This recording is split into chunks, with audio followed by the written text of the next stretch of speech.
Hey there, welcome to the Insight Cafe. I'm your host, Nikon Gormley, and today I have a really special guest.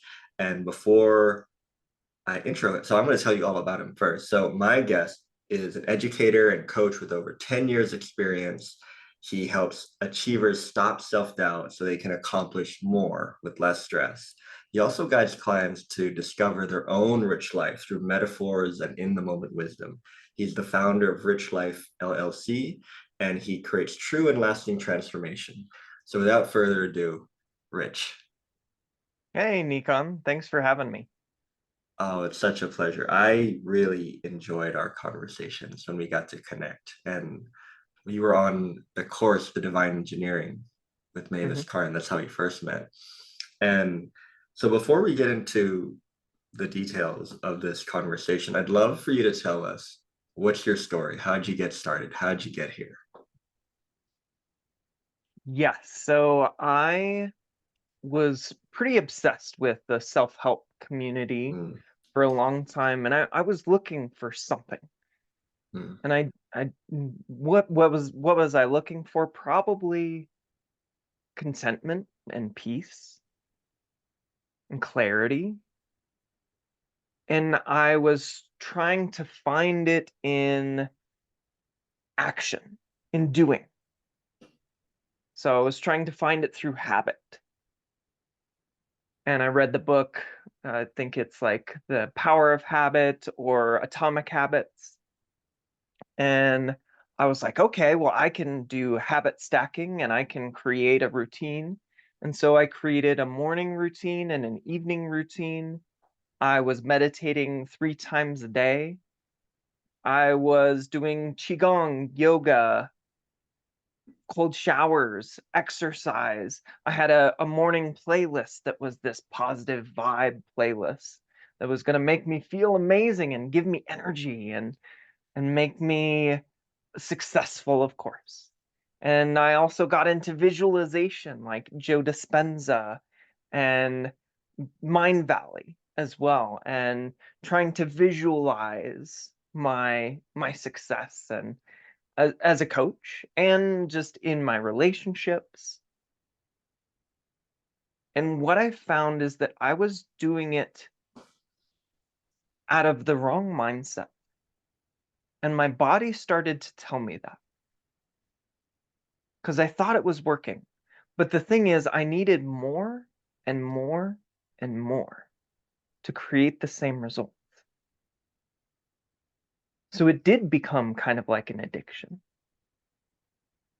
And my wife was like, you are not really living your life. You're not present at all. You're not even here. You're too busy getting ready for the day that you're not present to the day. And I started to have this increasing anxiety. I started to have acid reflux and this horrible indigestion, pain, and worse emotional roller coasters. And I finally crashed because of course when you start to lose control, what do you grip tighter? So I drove the plane into the ground and I was pacing at 2 in the morning. I was so afraid. I couldn't even sit down to meditate because of all of the intrusive and scary thoughts. And I slowly started to recover. And that's when I found the three principles. And it was like, it was kind of like, wait a minute. So I don't have to do all this work? So you're telling me that I already have the peace that I'm seeking? And it was a game changer.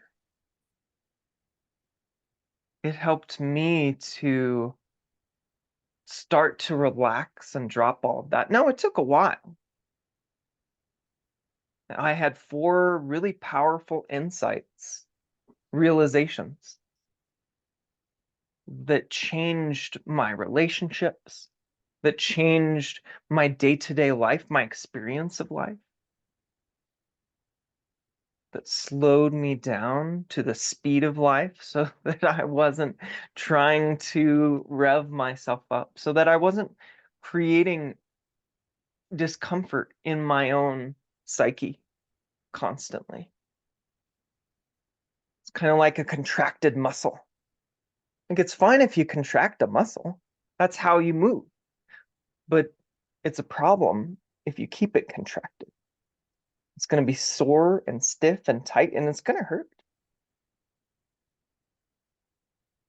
And it's telling you, hey, you're contracting. And the same thing is true with the mind.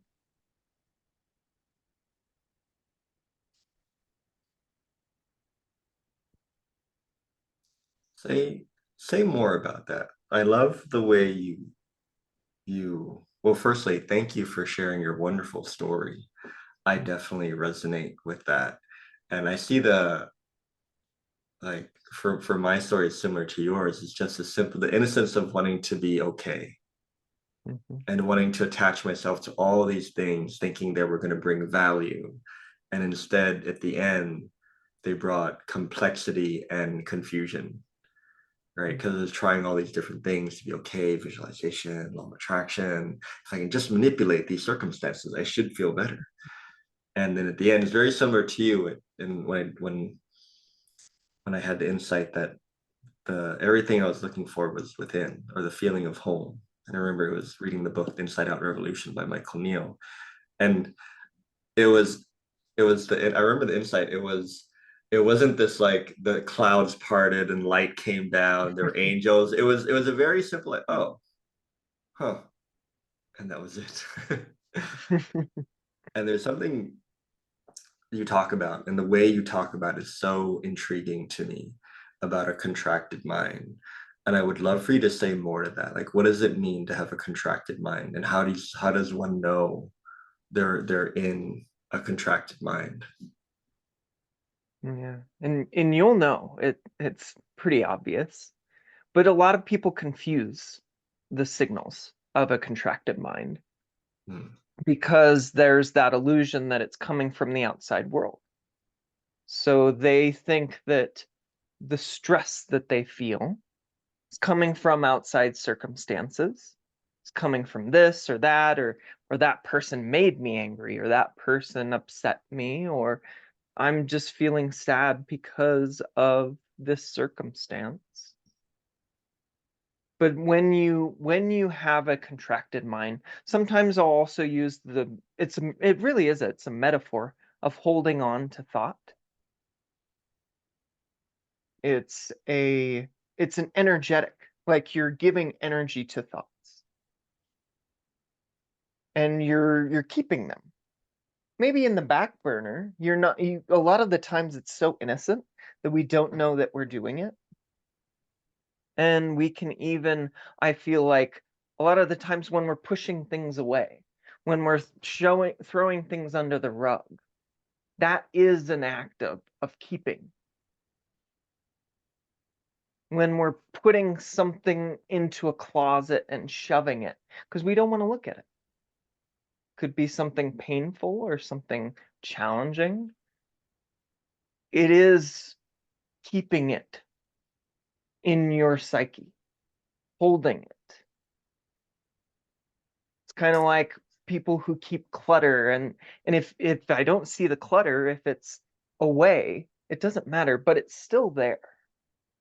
Energetically, you're holding on to it. And when I said that it's going to be obvious, you're going to be able to feel it. Now, you might not be able to have an awareness intellectually about it, but you're going to feel it. Your body is going to tell you. And it's going to feel uncomfortable. You can label it as a bad feeling if you want to, a painful feeling, but it's not going to feel peaceful, like you said at home. So if I were to, that's what occurs to me to say. So from what I understand, what you said is a contracted mind is a feeling of tightness and Mm, within yourself. You feel uncomfortable, it feels tight. It might even feel like the world is against you. In my language, we would call that a low state of mind, where you're just a low mhm, state of mind in general. I would say low level of conscious, where you can't see very far because it just feels very tight, feels very uncomfortable. And I'm curious to know why my mind's going somewhere weird. It's like so what? Like I have a contracted mind, so what? Why is that important to know? mm. Well, a contracted mind, especially I work with achievers, and they want to be more successful. They want to achieve Yeah. and accomplish. And a contracted mind isn't very good at that. Hmm. It's not going to be able to be very flexible. It's using energy, mental energy, to contract, just like your muscles use cellular energy to contract. And so when you are siphoning off all of this energy, unknowingly contracting your mind, or you can call it being in a lower state of consciousness, too. Very accurate. That uses energy. You have to actively maintain it. Now you're innocently doing it, you're not meaning to, but you do it, you have to actively keep it up and maintain it and keep the structure of it going. And it's going to get in your way because you're not going to have energy for what you really want to do in life. You're not going to have peace. You're going to feel super uncomfortable, and you're probably going to use more energy trying to figure out that discomfort. Hmm. So if you are feeling kind of like you've ran a mental marathon, you're probably doing this. Hmm. That makes a lot of sense. So people are running mental marathons and they don't even know it, and they're wondering Mhm, why they're tired or they're burnt out. And I guess where my mind's going is like, well, if that's something I want to, I can see how helpful it is to know that that's what's going on, mhm, right? Like how if you people think, oh, if I just go on vacation, this should solve this problem. But if you're running a mental marathon in your head, you might be doing that while you're on vacation, thinking about work or thinking about the challenges you're trying to solve in your head, or being my teacher Michael Neal would call it being preoccupied with your mind mhm, in unhelpful ways. So what's the opposite of a contracted mind? What's on offer here? mhm. When it's funny because people go on vacations, Mm, and a lot of the times they can get into more of a relaxed mind, and it mm, feels good. So like Lynn Manuel Miranda, mm, he was the guy who created Hamilton. And he said he had this inspiration. He was at the beach on a vacation. He was reading a book, and he had the inspiration for Hamilton. And he said, and he you can kind of quote him where he says, "Go on vacations. That's the secret." And he's like, "I'm going to attribute the vacation, but it's not actually the vacation. It's the state of mind that he was in.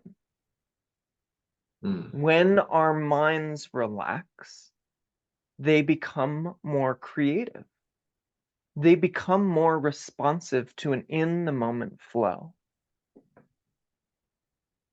It's going to also feel more comfortable, more peaceful, more at home, more connected.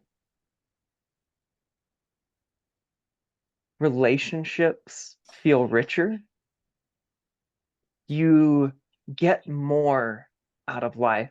I know that Michael Neal uses the phrase getting more juice from the squeeze. And it's kind of like we have oranges, and a lot of people are getting like a drop of juice from each orange. And this is with their life. They're like, this experience, they're only getting a drop. And so their fix is like, well, I got to get more oranges. I need a whole farm of oranges. I need more experiences. I need to go on vacation. I need to go and do this. I need to do more meditations, more affirmations, more visualizations. But the thing is, if you're doing it from a contracted mind, you're already contracted. You're not going to be able to get much juice out. But if you're relaxed, you can get the all of the juice out of the orange. I was a story occurs to me. I was on a retreat with a mentor. I was attending the retreat in Singapore, and one of the people in the retreat commented on this state of mind. He's like, "Oh, that state of mind, I know what that is. Like when I'm in Bali, I go to the beach and there's this cliff area, and I'm looking at the ocean and the wind's in my hair and the sun's on my face, and I feel really at one with everything, and I'm so present." And the teacher said, "You know, you can get that at McDonald's too, right?" I heard it. I was like, "Oh yeah, that's true." I didn't understand at the time, but I knew it was true, and that if our experiences really are coming from the inside out, then that feeling is not coming from the ocean or from Bali. It's coming from within. Yeah.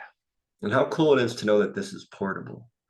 Like for me, so my story is as a former Taekwondo athlete, my piece was on the field in training, in competitions, when I was kicking people and people were kicking me. My mind was so quiet, and people were cheering and yelling things and having like all this outside noise. But on the inside, it was incredibly quiet when I was training and competing. Isn't that interesting? Yeah. In that I didn't like that was my meditation. That was my quiet time, is when I was kicking people and people were kicking me. And there's really nothing else to pay attention to except presence. Which leads me to my next question is one of the things you talk about in your work is the ability to relax into presence. Like what does that mean and what are the implications of that for work, business, life? Mm. Relaxing into presence means that you are letting go of what's in the way so that you can connect with what's already there, that peace that's already there. Because I think a lot of people go about trying to chase that state of mind, that relaxed state of mind.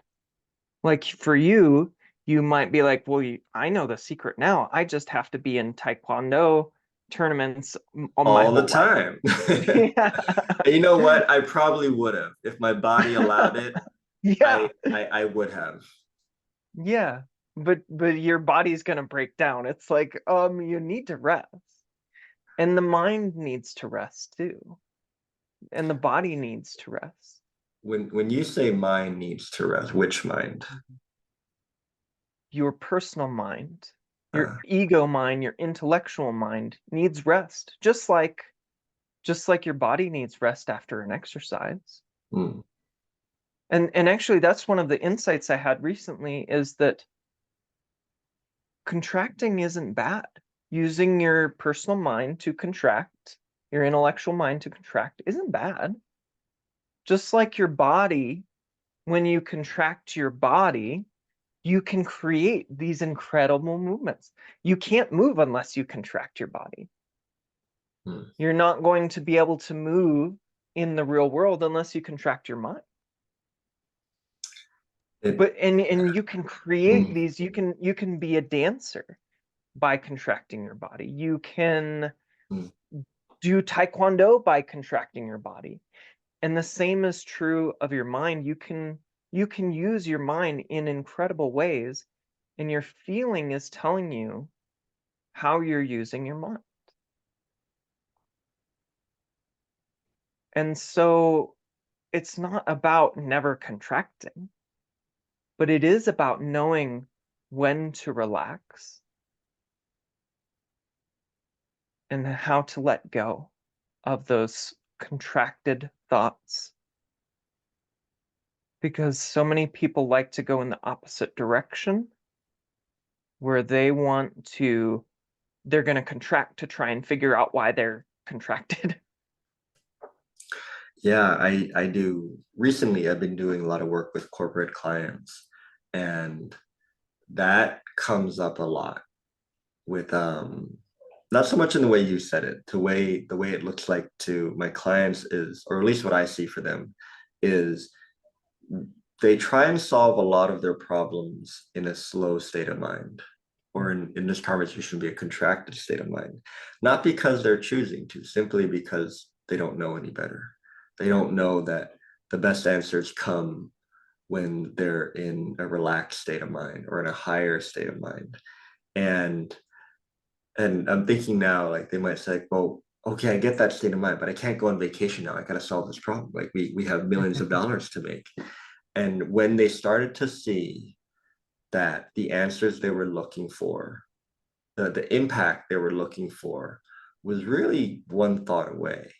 And it was if they could just relax into right now and let go of their thinking a little bit and let the state of mind naturally rise as it does, things that would have taken 6 months or a year now take 3 months and 4 months.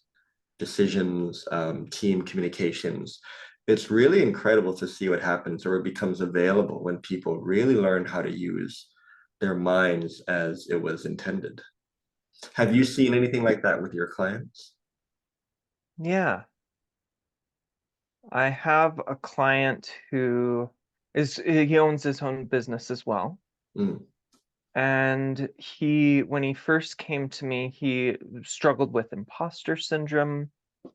He was frustrated with himself. He was having to drive for Uber, and he was frustrated that he was having to do that and not focus on his business.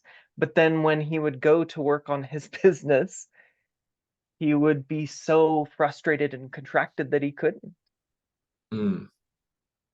He was blocking himself from his own success. And so as we talked, he started to learn how to let go. And letting go is not an action. Like a lot of people think, oh, letting go is like I have to move my hand to let go, but it's a metaphor. Mm. It just means a releasing of whatever's you're holding on to in your mind. Really, it's the ending of an action.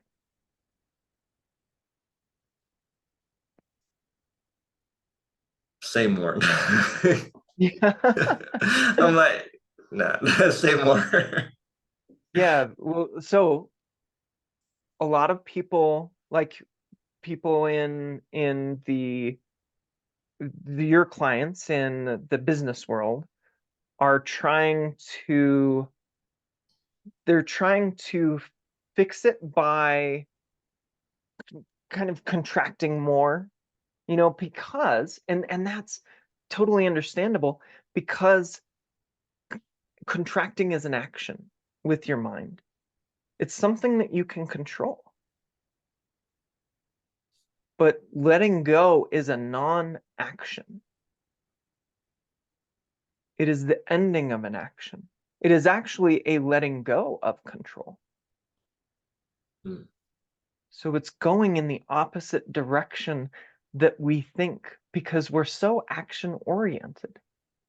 As a society, as individuals, we think that action is what gets shit done.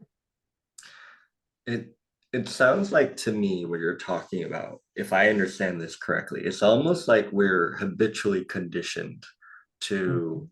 take action, to control as much as we can, to try and get it done, make it happen, grit our teeth, like resilience, right? Like I'm thinking every action movie I saw growing up in like uh the late 1990s and 2000s, right? Like the hero saves the day, but only going through a bunch of like crazy shit, right, to get Mhm. there because he pulled through and he made it happen. It's that when I'm seeing this conversation, it's simply a habit of the way we do things. Mhm. And those that's one of the things that we spoke about in a previous conversation about the habit of being me. Did I get that correctly? Is there a different way Mhm. to say that? So what I was kind of referring to there was there's a Joe Dispenza book, Right. and it's the title of it. And actually I love this title. It's called Breaking the Habit of Being Yourself. Mm, Breaking the Habit of Being Yourself. And I loved that. mm, And I'm like, I need to read this book. And you know what happened is I actually read the book and no, no Joe Dispenza, a lot of people love him, so no, nothing on him. But I was actually a little bit disappointed because in the book, his focus was visualization. mm. And to me, that is just replacing the habit. It's With more creating a, habits. yeah, it's Yeah. creating a new habit. Mm, It's rewiring the habit. And I'm not interested as much in that. I'm more interested in what happens when you actually do break the habit of being yourself. You let the habit of who you think you are fall away. mm.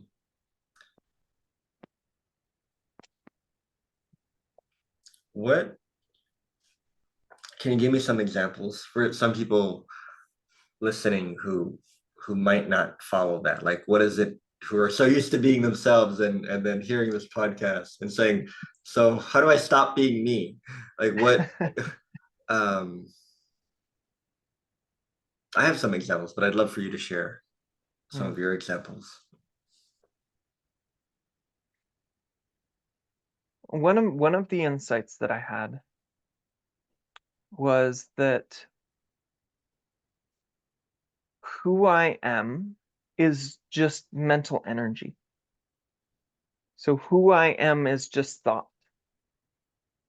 And that was hilarious to me. It was really, really funny. Hilarious. Why? Because I took myself so seriously.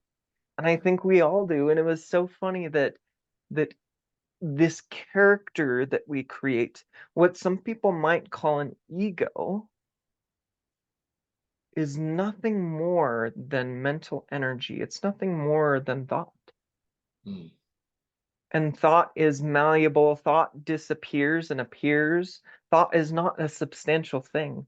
So, and this is kind of scary for some people because they're like, I want my who I am to be substantial.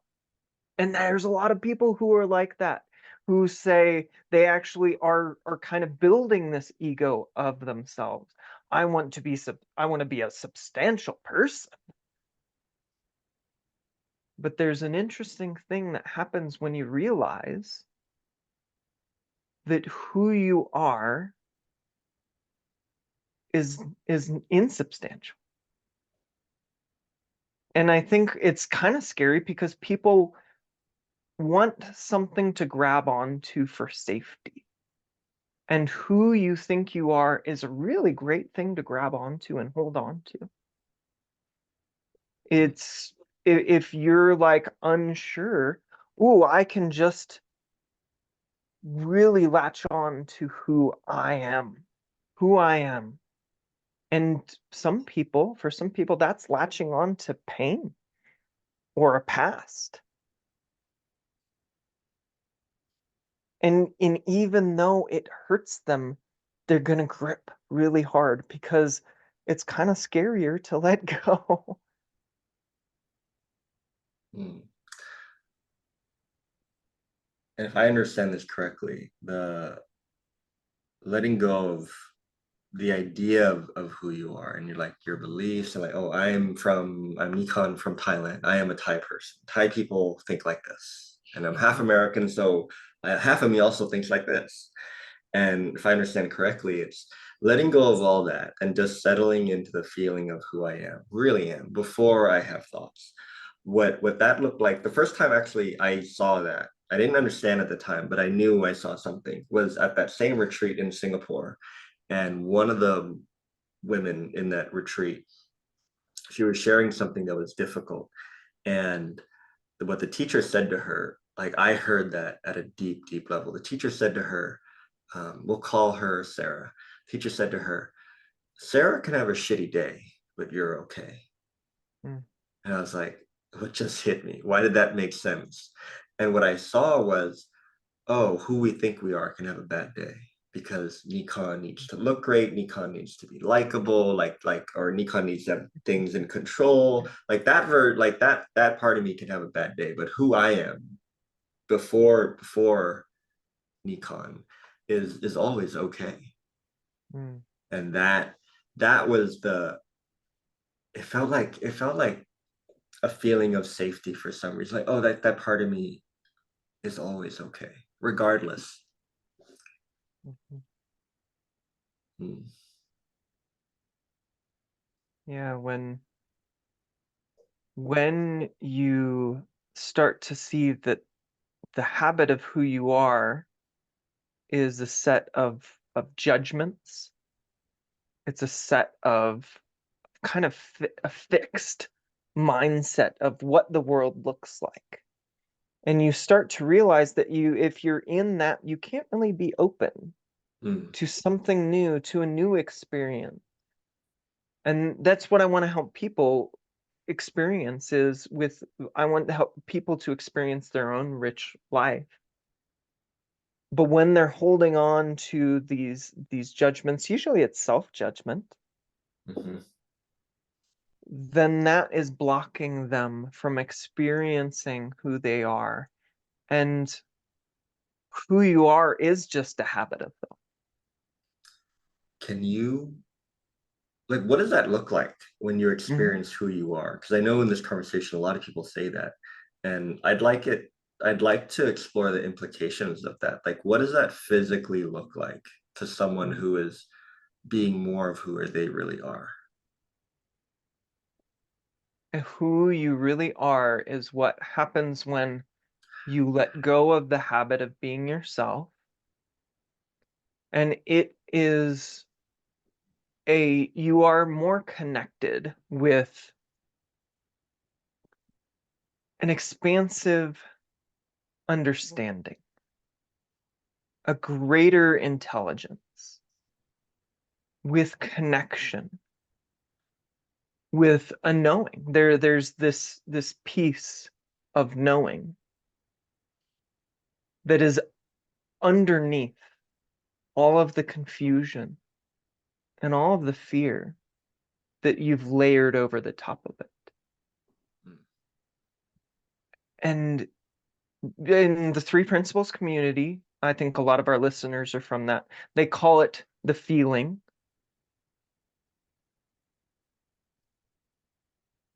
But who you are, and actually that was one of my insights was I was looking in a mirror and I said to myself, what if I'm already enlightened?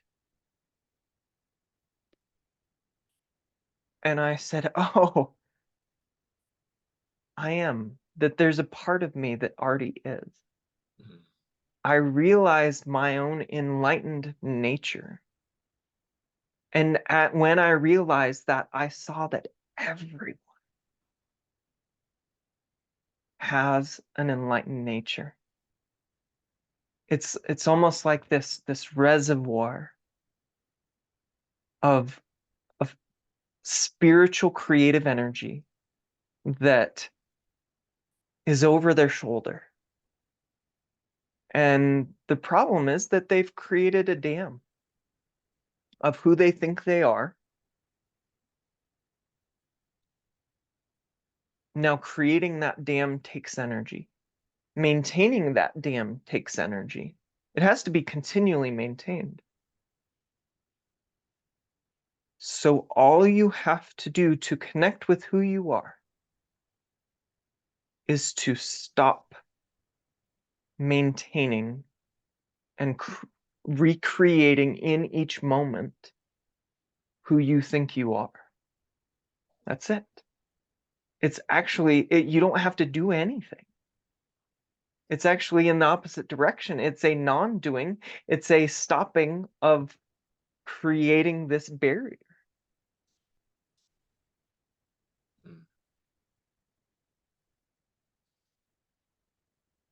Thinking about a client who I worked with, who at the time was head of talent acquisition at a tech company. Mm. And a large part of her work was what you're speaking about, because she had all these ideas of what she could do, what she couldn't do, who she was, where she was from. And like everybody else she worked with was like willing to work on that part with her, like, okay, we'll make this part better and then you should be able to perform better. And the reason I was working with her, because her CEO saw potential in her, and they, in my work they call her high potential. And high potential is someone they pick to grow and expand. And that was years ago, and we worked together for a year. By the time we were done working together, she had become head of people for the whole company. Mm.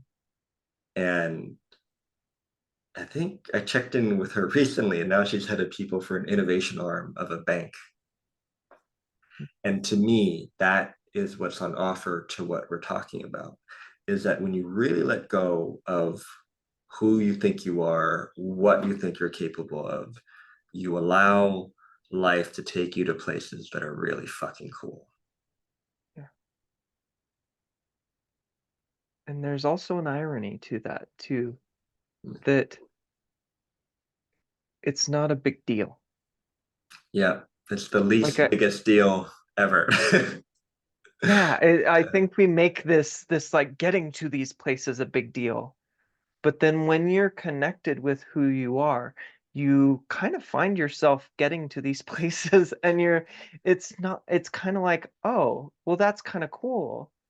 But guess what? I have what I was seeking in trying to create this Yeah. already. Mm, love it. Cool. We're coming up at the end of our Mm. conversation. Um, I'd like to ask you, if you were to give a gift to the people listening to this, and a gift could be a knowing, a quote, a phrase, an insight, what what gift would you give them? Mm. Take your time. Sure.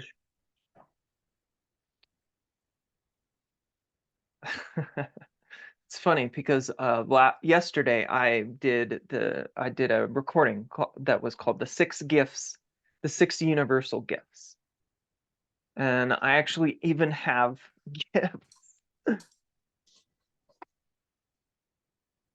I actually have gifts now. Let's see. I kind of messed them up, so I have here. Yeah, a real gift box. I do. I do. I was doing a recording. Let me see if I can find the gift that I would like to give people. Yeah, this one could work. Okay. Hmm. This is one of the six gifts, and it's the one, well, one of the ones that I was looking for when I was trying to do all of these meditations and affirmations. And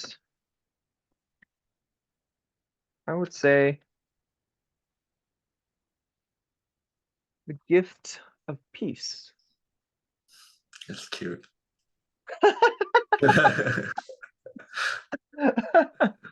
Yeah. And because and also I would give this with the understanding and the knowing that that is the core of who we are. Mm. that that is the default state. Mm, And if you know that that's the default state, life becomes, it's not as scary. You don't fear the temporary experiences that take you away from peace because you know that peace is underneath the surface. mm, And all you have to do is drop it, mhm. to let go. And sometimes that's more difficult than others because we're trying to let go. We're trying to make it go away or push it away. But when we stop that, sometimes it takes a little bit of time, just a little bit of time, a little bit of slowing down. And we find ourselves a day later, maybe a week later, maybe even just a single moment later because we've had that single thought that you've talked about that helps us drop what's in the way. And whatever comes next, get really curious about because it could be the thought that just lets it all dissolve. Look towards that next thought. Yeah, that's the Yeah. gift I would give. Thanks. I'll take three. Oh, Excellent. okay. We've got it on back order. Don't worry, A it's back coming. order. All right. Back order from the Rich Life. Cool. Well, I really appreciate your time and energy and attention being here today and sharing your insights, your stories, and sharing what you know. This was really cool. So thank you, Rich. It's been an absolute pleasure. Yeah, thank you, Nikon. Appreciate it. And before we go, where can we find you? Where can we hang out with you if people are interested? I'll put all your links in the description, but love to hear it from you. Sure. So I have a blog at richliferealization.com. Mhm. I have my YouTube channel is Rich Life Realization. Yeah, You're starting to see a theme here. And then there's Rich Life Realization on YouTube and Instagram. If you look at those, you'll be able to find me. cool. All right, then. Well, without without anything more, it's been an absolute pleasure, and I'll see you next time. Thanks, Rich. My pleasure. Bye.